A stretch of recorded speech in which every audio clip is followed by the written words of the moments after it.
నియోజకవర్గానికి సంబంధించి మరొక సంచలనమైనటువంటి వార్త. అక్కడ నియోజకవర్గంలో జగన్మోహన్ రెడ్డి అనేటువంటి 420 వల్ల నియోజకవర్గం మొత్తం కూడా ఒక చెడ్డ పేరు మోస్తున్నటువంటి పరిస్థితి మనందరం చూస్తా ఉన్నాం. అయితే ఇప్పుడు అక్కడ మరొక హత్య జరిగినట్టుగా సంచలనమైనటువంటి విషయాలు వెలుగులోకి వస్తున్నాయి. దీంట్లో జగన్మోహన్ రెడ్డి పాత్ర ఏంటి, ఎవరు చేపించారు, ఏం జరిగింది అనేది ఈ వీడియోలో వివరించబోయే ముందుగా ఇప్పటి వరకు మన ఛానల్ సబ్స్క్రైబ్ చేయని వాళ్ళు ఖచ్చితంగా సబ్స్క్రైబ్ చేయండి. ఇక విషయానికి వస్తే పులివెందులకు సంబంధించి అక్కడ దాదాపు 2 లక్షలకు పైగా ఓటర్లు ఉంటే అందులో మహా అయితే ఒక 200 మంది 420లు దొంగలు డెకాయిట్లు ఉంటారు. కానీ వీళ్ళంతా కూడా జగన్మోహన్ రెడ్డి కనుసన్నల్లో ఉంటారు, వైఎస్ కుటుంబం కనుసన్నల్లో ఉంటారు. ఆ దౌర్భాగ్యుల వల్ల 2 లక్షల మంది ప్రజలు పులివెందులు అంటే రాష్ట్రంలోనూ లేకపోతే వేరే ప్రాంతాల్లో కూడా అమ్మో అక్కడంతా దొంగలు డెకాయిట్లు ఫ్యాక్షనిస్టులు అనేటువంటి నికృష్టపు ముద్ర వేయించారు జగన్మోహన్ రెడ్డి అనేటువంటి దౌర్భాగ్యులు. అక్కడ కూడా చాలామంది సామాన్యులు ఉన్నారు, మంచివాళ్ళు ఉన్నారు, జగన్మోహన్ రెడ్డి లాంటి తప్పుడు పనులు చేయకుండా స్వచ్ఛంగా జీవితం జీవించే వాళ్ళు ఉన్నారు. అయితే ఈ జగన్మోహన్ రెడ్డి అనేటువంటి దౌర్భాగ్యుడు అందరికీ కూడా తన తప్పుల్లో భాగస్వామ్యం చేస్తూ ఉంటాడు అనేది మనందరికీ తెలుసు. వాళ్ళ బాబాయిని వాళ్ళ పులివెందుల్లో వాళ్ళ ఇంట్లో వాళ్ళే నరికి చంపి నారాసుర రక్త చరిత్రని చంద్రబాబు నాయుడు గారి చేతిలో కత్తి పెట్టారు సాక్షి పేపర్లో అత్యంత చండాలంగా దౌర్భాగ్యంగా. సరే ఆ తర్వాత వాళ్ళే వేసేసారని బయటకు వచ్చింది. వాళ్ళ చెల్లి బయటకు వచ్చి యుద్ధం చేస్తూ ఉంది. వాళ్ళ చెల్లికి కూడా రంకులు అట్టగట్టినటువంటి దౌర్భాగ్యమైనటువంటి చరిత్ర జగన్మోహన్ రెడ్డి అనేది కూడా రాష్ట్ర ప్రజలందరూ గమనించాలి. అయితే ఒక హత్యని కప్పిపుచ్చడం కోసం, ఒక తప్పుడు పని నుంచి తప్పించుకోవడం కోసం మరిన్ని తప్పుడు పనులు చేస్తూ ఉంటారు డెకాయిట్లు 420లు.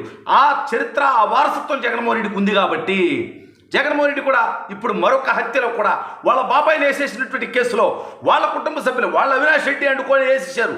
జగన్మోహన్ రెడ్డికి చెప్పే వేసారు, జగన్మోహన్ రెడ్డికి తెలిసే వేసారు. జగన్మోహన్ రెడ్డి దానికి సంబంధించినటువంటి ఫైనాన్షియల్ ట్రాన్సాక్షన్స్లో కూడా జగన్మోహన్ రెడ్డి పాత్ర ఉందనేటువంటి ఆరోపణలు ఉన్నాయి. అయితే ఇప్పుడు వాళ్ళ బాబాయ్ వివేకానంద రెడ్డిని వేసేసినటువంటి కేసులో ఇప్పుడు దాదాపు 6 మంది 6 సంవత్సరాలు ఇప్పటికి వాళ్ళ బాబాయ్ చచ్చిపోయి 6 సంవత్సరాల్లో 6 మంది చచ్చిపోయారు. ఆ కేసుకు సంబంధించినటువంటి లింక్ ఉండేవాళ్ళు. ఈసీ గంగిరెడ్డి దగ్గర నుంచి, వైఎస్ అభిషేక్ రెడ్డి దగ్గర నుంచి, గంగాధర్ రెడ్డి దగ్గర నుంచి, నిన్న వాచ్మెన్ రంగన్న దాకా అనేక మంది మరణాలు అనుమానాస్పదంగా జరుగుతూ ఉండటం. జగన్మోహన్ రెడ్డి కారు ఆ రోజు ఎవరైతే హైదరాబాద్ నుంచి పులివెందులకి డ్రైవింగ్ చేసుకుంటూ వచ్చారు ఆ వ్యక్తికి తెలిసి వీళ్ళు కారులో ఎవరెవరితో మాట్లాడారో, ఏం మాట్లాడారో. జగన్మోహన్ రెడ్డి, భారతిరెడ్డి ఇద్దరు మాత్రం ఆ కారులో ఉన్నారు. మరి వాళ్ళు అక్కడ మాట్లాడినటువంటి అంశాలు బయటికి వెళ్తాయనేటువంటి ఆందోళనతోనే ఆ యొక్క డ్రైవర్ని కూడా ఏసేపించాలనేటువంటి ఆరోపణలు ఉన్నాయి. ఈ కేసుకు సంబంధించి కీలకమైనటువంటి వ్యక్తి వాచ్మ్యాన్ రంగన్న. అతను అనూహ్యంగా మరణించాడు, అనుమానాస్పదంగా మరణించాడు. అనారోగ్యం పేరిట వార్తలు వస్తున్నప్పటికీ ఇవన్నీ కూడా అనుమానాలకి తావిస్తున్నాయి. అయితే వాచ్మ్యాన్ రంగన్న యొక్క మృతదేహాన్ని అంత్యక్రియ తర్వాత కూడా మళ్ళీ రీపోస్ట్ మార్టం చేయాలనేటువంటి ఆదేశాల మేరకు ఇప్పుడు రీపోస్ట్ మార్టం జరిగింది.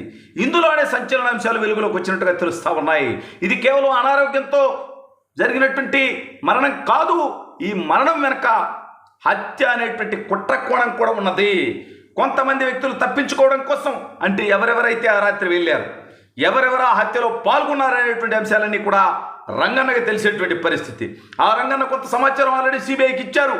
అయితే ఈ ఒకవైపు వివేకానంద రెడ్డి హత్యకు సంబంధించినటువంటి కేసు సిబిఐ విచారిస్తుంటే ఈ 6 మరణాలు వివేకానంద రెడ్డి గారి హత్య కేసుకు సంబంధించి సాక్షులుగానో, నిందితులుగానో, సానిందితులుగానో, పాత్రదారులుగానో, సూత్రధారులుగానో, దాంతో ఏదో రకమైనటువంటి సంబంధం ఉన్నటువంటి 6 మంది వ్యక్తులు 6 సంవత్సరాల్లో మరణిస్తే దానికి సంబంధించి ప్రభుత్వం ఒక సంచలన నిర్ణయం తీసుకుంది. ఆంధ్రప్రదేశ్ ప్రభుత్వం ఒక సిట్ ఏర్పాటు చేసి ఈ అందరి మరణాలు ఎలా జరిగాయి, సాధారణంగా జరిగాయా, అనారోగ్యంతో జరిగాయా, ఏమైనా కుట్రతో జరిగాయా, దీని వెనక హత్యకు సంబంధించినటువంటి ప్లాన్స్ ఏమన్నా ఉన్నాయా? ఎందుకంటే జగన్మోహన్ రెడ్డి చరిత్ర అటువంటిది, అవినాష్ రెడ్డి చరిత్ర అటువంటిది.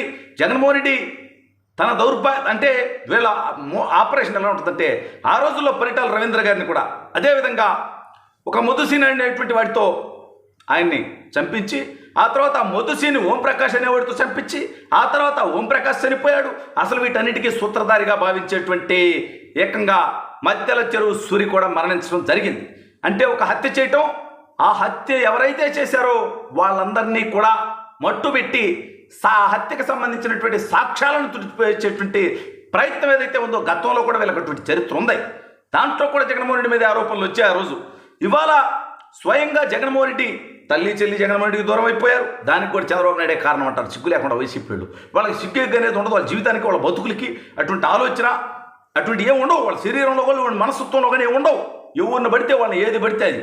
ఏకంగా జగన్మోహన్ రెడ్డి చెల్లి గురించి ఏం మాట్లాడతారండి వాళ్ళు? జగన్మోహన్ రెడ్డి తల్లి గురించి ఏం మాట్లాడతారండి? జగన్మోహన్ రెడ్డి ఇన్ని నీతి సూక్తులు చెప్తాడు, రాష్ట్రంలో ఉన్నటువంటి మహిళలు అక్కచెమ్మలు అంటాడు, సొంత తల్లిని చెల్లిని ఇంట్లో నుంచి గిట్టేస్తాడు, వాళ్ళతో ఆస్తి వివాదానికి సంబంధించి గొడవలు పెట్టుకుంటాడు. ఇటువంటి నికృష్ట బ్యాక్గ్రౌండ్ చరిత్ర కలిగినటువంటి జగన్మోహన్ రెడ్డి సచ్యులుడని రాష్ట్రంలో ఇంకో కొంతమంది నమ్ముతున్నారంటే దౌర్భాగ్యం లేదు కూడా ప్రజలు కూడా ఆలోచించుకోవాల్సినటువంటి అవసరం ఉంది. ఖచ్చితంగా వాచ్మ్యాన్ రంగన్ హత్యకు సంబంధించి కానీ, అదే మరణానికి సంబంధించి కానీ, మిగిలిన మరణానికి సంబంధించి కానీ సంచలనాంశాలు రాబోయే రోజుల్లో వెలుగులోకి వస్తాయి.